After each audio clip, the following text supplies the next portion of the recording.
जय हिंद साथियों। आज की इस वीडियो में हम लोग क्लास 10th का हिंदी का चैप्टर नंबर 1 पढ़ने वाले हैं। जैसे कि आज से हमारा सफर शुरू होता है नया, कौन सा, तो 2025 और 2026 के लिए।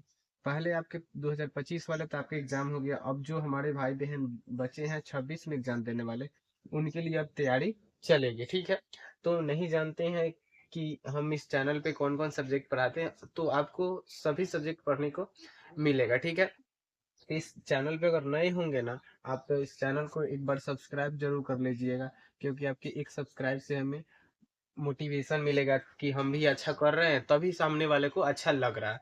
और वीडियो अच्छा लगेगा तो लाइक कर दीजिएगा ना। तो इस चैप्टर में जैसे आपके हिंदी है क्लास 10th में, तो एक गद्य खंड होता है, एक काव्य खंड।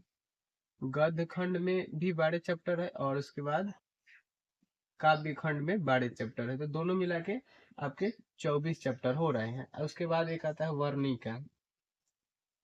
वर्णिका उसमें भी है आपके 5 चैप्टर, यानी कि सभी मिला के 29 गो चैप्टर आपको पूरे क्लास 10th में हिंदी में पढ़ना है। इतना समझ में आ गया।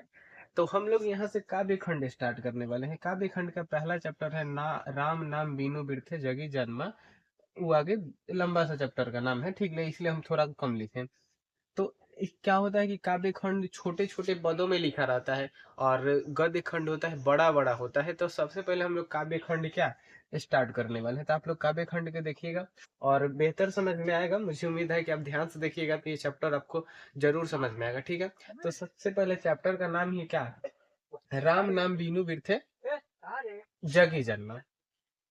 ठीक, राम नाम बीनू बिरथे जगी जन्मा। इस चैप्टर के हमारे राइटर कौन हो सकते हैं? राइटर हमारे गुरु नानक। ठीक है, गुरु नानक नाम क्या है राइटर के, यानी कि कवि का नाम गुरु नानक। कौन सा चैप्टर? राम नाम बीनू बिरथे के चैप्टर का नाम गुरु नानक।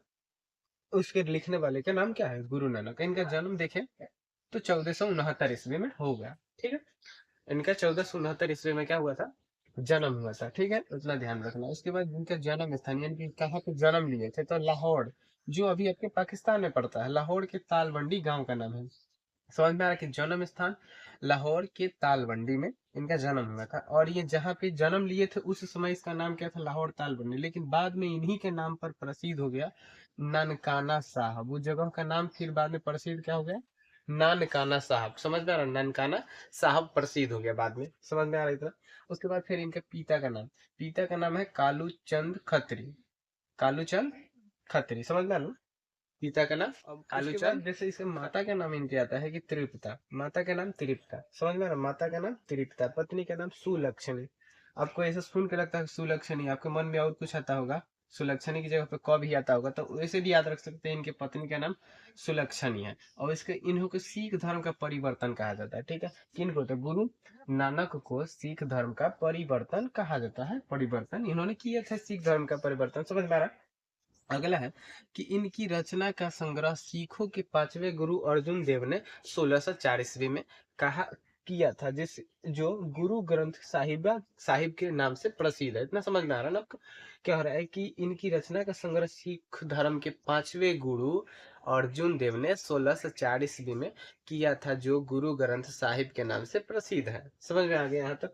उसके बाद कह रहा है कि रचना इनकी जापू जी आशा दीवार किनका? गुरु नानक का ही रचना है। क्या? जापू जी, आशा दीवार, रही रास, सोहिला से। ठीक है, आपको इनके 4 गो रचना याद रखना है। कहो 4 गो रचना याद रखा। उसके बाद इनका मृत्यु कब हुआ? तो 1539 में। वाह ये गुरु, मतलब भगवान का नाम लेते हुए इन्होंने क्या हो गया?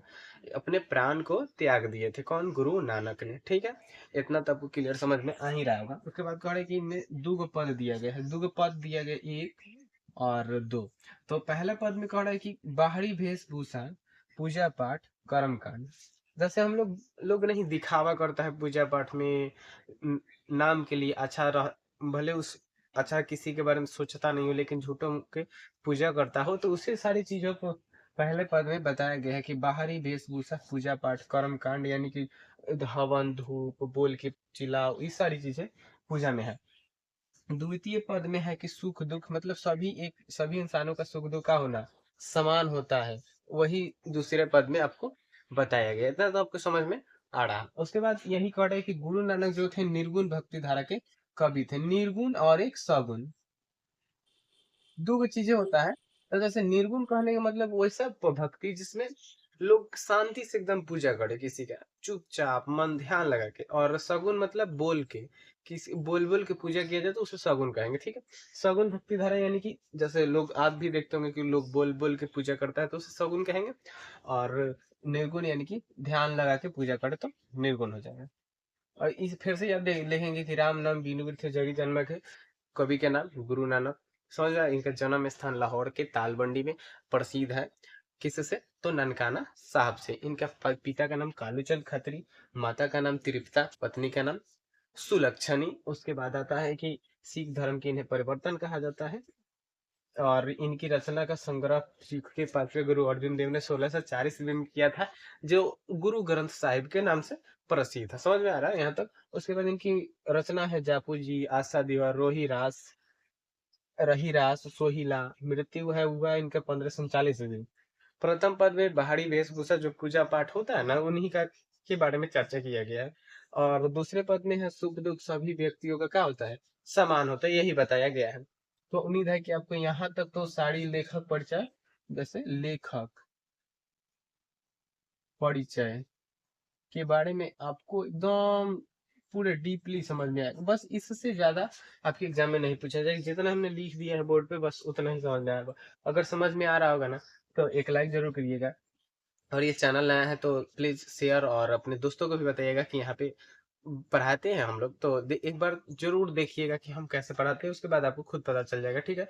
तो उसके बाद हम लोग यहाँ से क्या करेंगे, पूरा एक्सप्लेन करेंगे, संपूर्ण यानी कि संपूर्ण हिंदी अर्थ इसका जानेंगे। इस चैप्टर में 2 पद दिया गया है ना, तो उस पूरे का क्या आपको हम अभी पढ़ के सुनाने वाले हैं और उसको हिंदी में बताएंगे। यहाँ से स्टार्ट होता है हमारा चैप्टर। जैसे कि आप लोग यहाँ से लेखक परिचय इधर वाला जान लिए, और इधर आता है आपका स्टार्ट होता है चैप्टर। आपको साफ नहीं दिख रहा, समझ रहा है, लेकिन यहाँ इधर से देखिएगा। सबसे पहले आप लोग अपना भी किताब एक बार सामने खोल के रख लीजिएगा, ताकि आपको पता चल जाए कि हम कहाँ पे पढ़ रहे हैं, ठीक है। तो यहाँ से सबसे पहले ये स्टार्ट होता है कि राम नाम बीनो बिरथे जगी जन्म।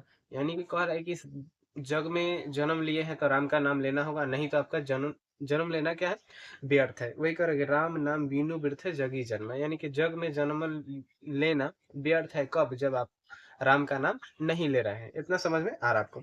उसके बाद कह रहे कि बीखू खावे बीखू बोले, बिनु नावे निह फलू माटी भ्रमना।